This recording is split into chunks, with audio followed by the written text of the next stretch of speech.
Sarah Kensington was at a crossroads in her life.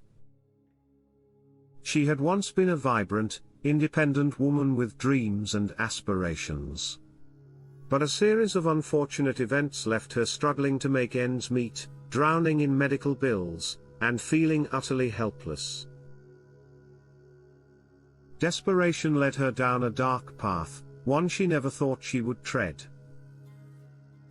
Once an aspiring artist with a promising career ahead of her, Sarah's life took a turn when a tragic car accident left her physically disabled. The accident shattered her dreams, her body, and her spirit. She had spent months in the hospital, enduring painful surgeries and grueling physical therapy, but she never fully recovered. With her savings depleted and her insurance company refusing to cover all her medical expenses, Sarah was backed into a corner.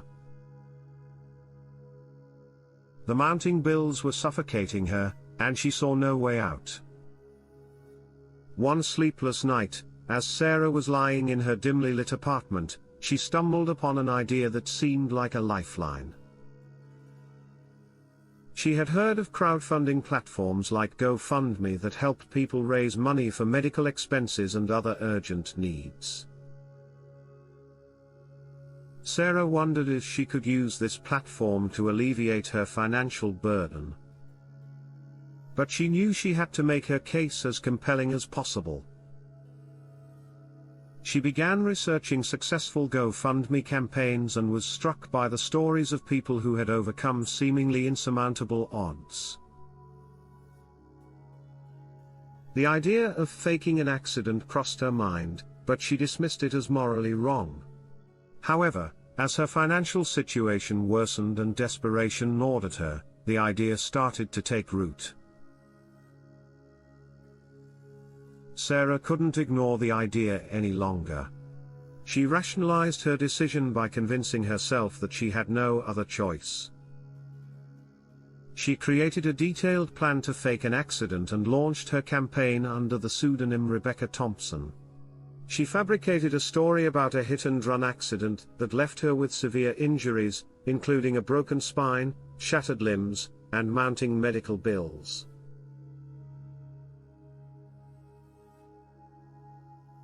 To make her story more believable, she enlisted the help of a few friends who were unaware of her true intentions.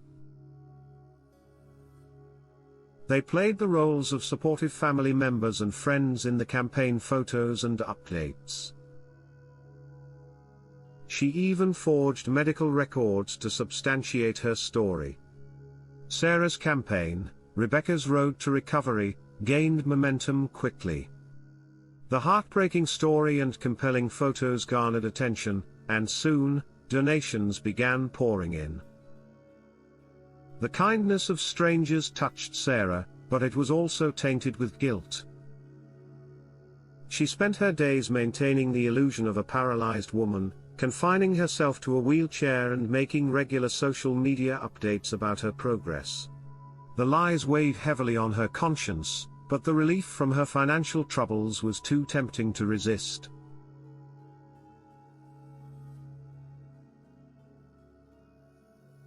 As the campaign continued to grow, so did the web of deceit around Sarah.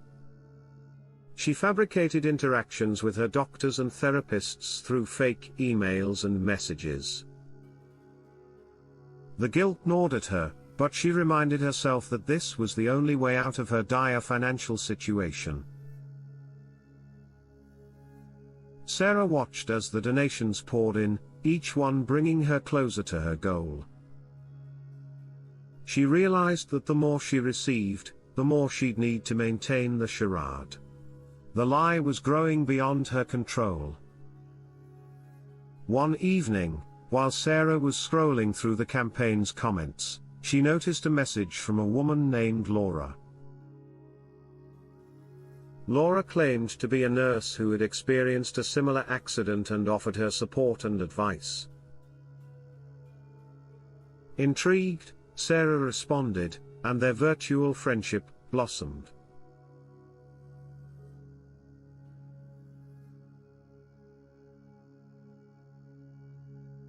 Laura, however, had an uncanny ability to spot discrepancies in Sarah's story. She started asking more probing questions about the accident, the hospital, and the medical treatments. As Laura's skepticism grew, she reached out to the local police department to inquire about the alleged hit-and-run accident. It was then that she discovered no such incident had been reported in the area. She decided to pay Sarah a visit, under the guise of offering her support. As she arrived at Sarah's apartment, she was shocked to find Sarah walking around, completely unharmed. Laura confronted Sarah, and the truth began to unravel. Sarah, cornered and on the verge of tears, confessed to her deceit. She explained her financial desperation, the mounting medical bills, and the inability to find any other solution. Laura, though understanding of Sarah's dire situation, was appalled by the extent of the deception. Together, they decided to make things right. Sarah immediately shut down the fraudulent campaign and returned all the funds she had received. Laura offered her assistance in finding legal and ethical ways for Sarah to overcome her financial woes. With the weight of her past deception slowly lifting, Sarah focused on building an honest and fulfilling life. She continued to work on her art, finding solace and purpose in the creative process. Her artwork, inspired by her journey and the lessons she had learned, started gaining recognition in the local art scene. One of Sarah's pieces, a painting titled Redemption, particularly resonated with the community. It depicted a woman emerging from the shadows into the light, symbolizing her own journey from deceit to honesty. The painting was eventually chosen for an exhibition at a local art gallery. As the opening night of the exhibition approached, Sarah felt a mix of excitement and nervousness. She had invited her friends, including Laura, who had become a trusted confidant and source of support. The gallery was filled with people admiring Sarah's artwork. The emotions and stories behind each piece were palpable, and Sarah was moved by the positive response she received. Many attendees knew about her past, but they appreciated her journey toward becoming a better person. Sarah's life had come full circle, from a dark period of deceit to a new chapter defined by honesty, redemption, and the power of art to heal and inspire. The story of Sarah Kensington, once a woman who had faked her accident for financial gain, had evolved into a tale of redemption and renewal.